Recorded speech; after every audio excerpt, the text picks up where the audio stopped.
What is going on, guys? Hi there. So, it is currently Monday. I have just finished a seminar for drama, which was for London Cultural Performance. I had to do a presentation, and I'm not going to lie, I was a bit of an idiot. I fell asleep the night beforehand, meaning the reading that I had to do for this presentation, I did not do till this morning, 30 minutes before the presentation. However, it did go pretty well. And now I'm currently making some makeshift lunch. So, I've got some, this is the problem, like I said, most people, I think I said this beforehand, but we're all in the same position. It's that point in the semester where we're broke. The student finance is just simply not enough, and we're having to survive other ways. So I have some leftover pasta spaghetti that I have here. I've got some vegetable soup, and so we're going to mix the two, and add some seasoning onto it, and hope for the best. Like, I don't know, like, honestly, I think it should taste like, it might not be the best idea, or might not look the best, but, like, I think it should be pretty good. Like, I'm fine with eating it. I eat almost anything, like, I really don't mind. Food is food to me. But yeah, so I'm gonna go ahead and do that, and then I'll probably bring you along to my English seminar and lecture later on in the day. And then I'm not sure what I'm going to do afterwards. I might go to this thing called Get Active, which is an extra cheer session for, like, cheerleading. Or I might go to Monday's Calling, which is the club night here on campus. I'm not sure. I'm going to have to decide near the time. It depends how tired I am, but yeah. Until then. Right, so here it is, my makeshift lunch spaghetti vegetable soup thing. And now we're just going to do the taste test.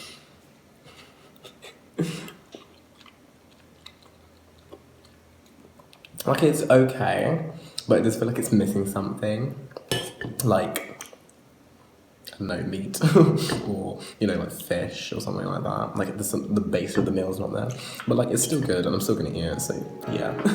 So then, after I was finished making that monstrosity of a meal, I went to the library and just did my reading for the next lecture.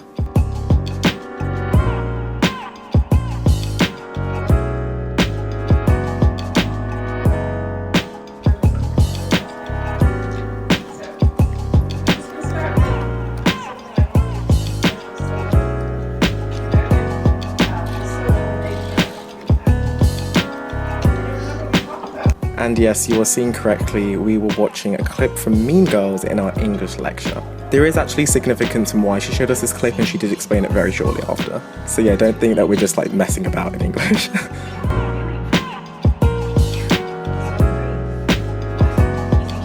Hi guys, again, I feel like it's just vlog in the kitchen with Chris, vlog in my room with Chris, that's it, I don't go outside, no. So I finished my seminar, and now, okay, you guys are gonna judge me. I'm making some makeshift dinner. I bought some proper groceries now to meal prep for the rest of the week, but I was trying to use up everything that I have left now. So, I have combined rice, and this is what one of my other flatmates, well not flatmates here, but flatmates who I wish were my flatmates, my friend, what do you call it? He like does bodybuilding and fitness stuff and tries to like gain muscle and stuff like that. And on one of my like first couple of days of meeting him when he was cooking, he made rice, baked beans and tuna and mixed them all together and did that stuff. So I've literally done exactly that. It does not look appetizing. I've got some garlic bread. It doesn't look appetizing, but I'm gonna tell you what, it tastes really, really good. I'm not gonna lie, like it tastes really good. So yeah, I'm gonna finish that. And I'll probably see you guys in the next clip, which will be for tomorrow for Power Players if I can vlog in there, because it's kind of always makeshift vlogging in lecture stuff, because one, it's like I should be paying attention, and two, like, shouldn't really be filming right now, like, yeah, like the lecture might get annoyed, but yeah, but I will most likely see you there. Now on to the next day. I had my drama class early in the morning, and now this is student-led practice, which I think I have explained beforehand. And yeah, this is more of a practical side of what we were doing. So here we were just having a rehearsal for some work that was set by our lecturer to then present for the next class. In his mind, I'm tired in a box. And so he stopped running. Yeah. Stop. Not with his ass roll, he stopped somewhere in a recess in his own mind. He made up in his mind, I'm tired. Kick that sucker down and get what you need. Get up! Woo! And now for a bit of explanation. Like I said beforehand in my last vlog, some of the clips from my uni experience actually did get corrupted. I don't know why, but they just did. So I'm going to do a little bit of explaining of what happened in these clips that got corrupted. Long story short, I was just showing how I was being quite busy with rehearsals for drama, because not only was I doing rehearsals for my actual degree, I also signed up to 2 of the shows with the theatre company. So after I was finished with this SLP class, I went to a rehearsal for Rent the Musical, which was the one that we were next doing. Hey guys, so yeah, I'm back in the kitchen. It's much later. I finished my rehearsal. It was a lot of fun. I finished also my student night practice. That was a lot of fun. But I finished my rehearsal and we did basically. And now apparently now I'm a contemporary dancer. Never done this stuff beforehand, but yeah, I've got to do a dance for Rent. So yeah, I did that, and now I'm back, and I'm having some of all the leftover vegetable soup thing, but this time I added some, what's it called, tuna to it, and now it tastes a lot better. Beforehand it was like, alright, it was good, but like I said, it was missing something. Now it's not missing something. So yeah, I'm probably just gonna finish this up, and then I'll probably dive into tomorrow's day. Now on to the next day. This is my English seminar, and we actually had to do a little bit of creative writing for this, and here's just my friend Beck saying a bit of her creative story. Out of his master. He went to say hi, but he was too shy, and Joe couldn't run any faster. Anyone else wanna go? Then after this was done, I went to this amazing event called Shattering the Glass Ceiling, which was hosted by my university, Queen Mary University London, the Battersea Arts Centre, and The Guardian. It was basically a panel full of all black female creators, and they were all just explaining their personal experience within the creative industry. And I just found out about this event through an email that was sent by my faculty, so I would definitely say to all you guys, do check your uni emails to see what's going on. Talia Green from The Guardian. To me first.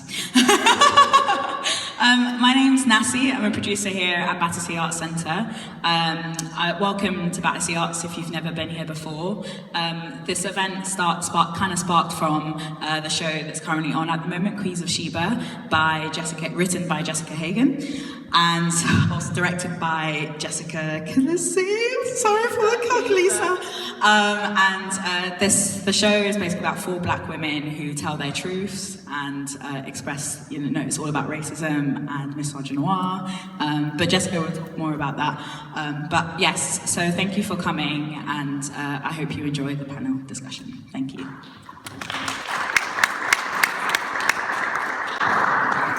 Hi everyone, thank you so much for coming. My name's Leia. I'm a video producer and a presenter at The Guardian. I'm really excited to be joined by 5 very amazing women today.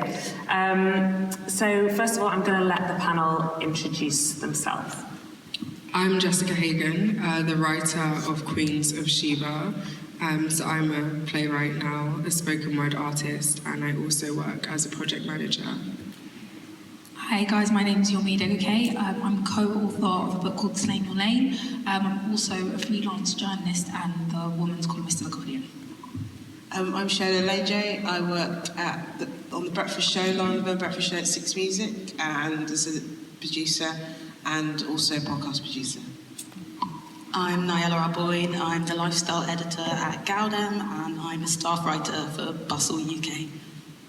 I'm Isis Thompson. I'm a freelance documentary maker. I'm working in film and audio, and I also lecture at University College London. In this space, and I am black, I must be working class. And the idea that there is we come in all sorts of shapes and sizes with different backgrounds, with different stories, is not understood. And the idea that there are certain people that might be better at doing certain jobs because of their background, and there are lots of problems and presumptions that as a black woman you carry with you. Yeah. Class is a massive thing. Yeah, I agree. I'm saying working class, but being black, British, all the terms. But I think for me is that the obstacle was kind of the fear, I think, because I had nothing to fall back on. I was very fortunate, I've always considered myself very privileged in the fact that I lived in London and was able to kind of work for free, even though it's, a lot of the time it's actually, looking back, it was quite exploitative actually. But for me it was the fear of not that was it.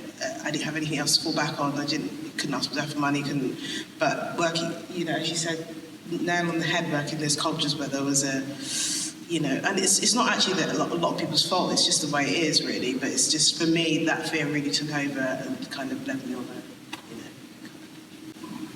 Yeah, I think speaking to Shola and Nyla's points about class, and I think there's that kind of unspoken code of conduct that, that's where promotions and certain conversations are taking place, like sort of after work in the pub or in certain atmospheres and environments that I personally wasn't necessarily comfortable with, but I'd say even when it comes down to things like, office etiquette and just sort of an unspoken language that I just wasn't versed in with my particular background. It's really, I'd say, specifically strange for me because despite me being from a working class background, my older sister was a journalist, / is a journalist as well. And I always say that journalism is I think it's 94% white, and I don't even know the percentage of middle class people, but probably 100%, like 99.9% or something. And it's so foreign to me and to, I think, so many women that are from working class backgrounds, minority women, that despite having somebody literally in my house that literally looked exactly like me, that was a journalist, I still couldn't imagine myself, working in that environment. And when I did get there, I kind of thought I'd sort of, I guess, gone through all the hurdles that I had to go through, and then you get there and there's this kind of there are these unspoken rules that no one's going to tell you, how to play that game. You have to kind of work it out yourself. It's a bit, yeah. Making the stuff I like, being able to pay the rent, but also be able to plan for a future and have a pension. Oh my God. This sort of thing. All of that feels sometimes pretty out there and impossible. I think so. Yesterday, after Queens of Sheba, we had a Q&A, and Jessica Halisa spoke about creating your own industry, and I think it's something that Nouveau Riche is doing. They've established this production company, and they've been able to commission about 70 writers in the past 2 years, and they're creating their own spaces. I was speaking to Dilemma, and she was telling me about a studio that she just purchased in Stoke Newington, and you get to a stage where you're creating your own industry, and you're not going to have to beg anymore, you're not going to have to ask anymore, but you've kind of created a community where you're able to skill share, you're able to build together. And I think for me, that's quite a mark, and I'm definitely not there yet, but when I can not look to particular organisations or particular people or particular faces, but still achieve the things that I want to achieve, I think that's when I know I've made it, because I'm not really interested in penetrating particular industries anymore. I'm not interested in going to particular faces. I'm not interested in going to particular organisations. I'm actually at a stage where they should come to me. I'm not chasing after anybody. And so, yeah, for me, it's creating your own industry, definitely. After the panel was finished, they provided free food for us, and some of which was vegan, and it was just really, really good and inclusive, and yeah, I had a really good time. And then they gave us a free ticket to watch the show that was being held at the Battersea Arts Centre at the time. Again, guys, I seriously recommend checking your emails because amazing things like this can happen. Now on to the next day, I went to my classes as usual, but then I actually had quite a lot of rehearsals, so here's me just in a rehearsal for one of the other shows called Electric Avenue that I was in. And yeah, this was a pretty long rehearsal. I think it was around 3 or 4 hours, and it's just because we needed to get a bunch of stuff done and feel comfortable and ready for the show. Everybody else. And what was it you were protesting? The New Cross massacre. The massacre in New Cross. No question, we're moving away from here. Why? Your pride. Too ashamed to admit defeat. It's not a defeat. How many officers are injured? 50? How many cars burned? This won't stop. And then luckily for me, I had an essay to finish. So after I finished my rehearsal, I went straight to the library and banged out this essay. Again, it's just me. I'm stupid. I leave essays to last minute. Don't be me.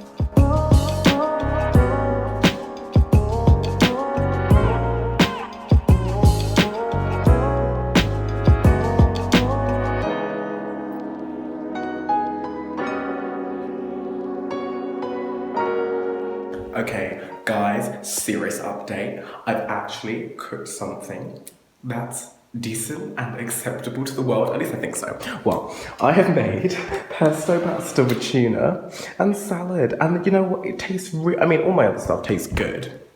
Just didn't look great. Or was like socially acceptable. But this tastes really good. And yeah, pesto, what do you call it? It was like cheesy lasagna sauce, which you'd think would be like, I was like, I'm just gonna try it instead of the normal tomato sauce. And pesto, so good. And now the next day, guess what? Look, it's another rehearsal. Yeah, this one was for Ren, and yeah, you might get a bit annoyed with me now because you're just gonna see a lot of these clips are rehearsal because I just had a lot of the shows happening at the time. So I not only had my performance for my actual degree that was coming up, but these two other shows I was involved in were happening around the same time. And a slim chance, there's a chance. You've just got to seize it. Well, now do you think? Then Brixton will burn. And now onto the next day, I actually went back to my old school to watch their school play performance. They were putting on a production of Animal Farm.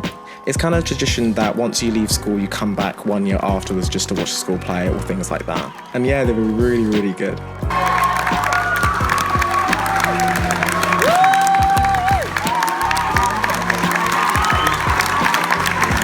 And now finally onto the weekend, I went to East London Gym to practice some stunts with my cheer lot. And yeah, we did a couple of tumbles and stunts, and it was a lot of fun. And that does bring us on to the end of this vlog. It has been a bit chaotic, but when is it not chaotic? I really hope you guys have enjoyed watching. Please like, comment, subscribe, you know what to do, and until next time.